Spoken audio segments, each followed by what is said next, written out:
Hello, my name is Parker Jones, and this is the Bookstore API creation from the tutorial.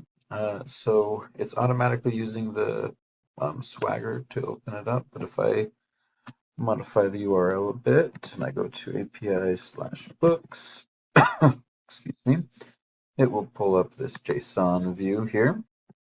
Shows a couple of books that have been added. If I only wanted to see one of those books, I can copy that ID and then throw it in there right after books. And now it's only showing that one book.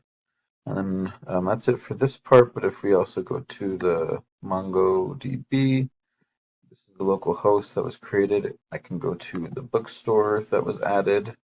And under there, there's books, and it shows the um, two objects or two books that were added there. So that's all that we were able to do.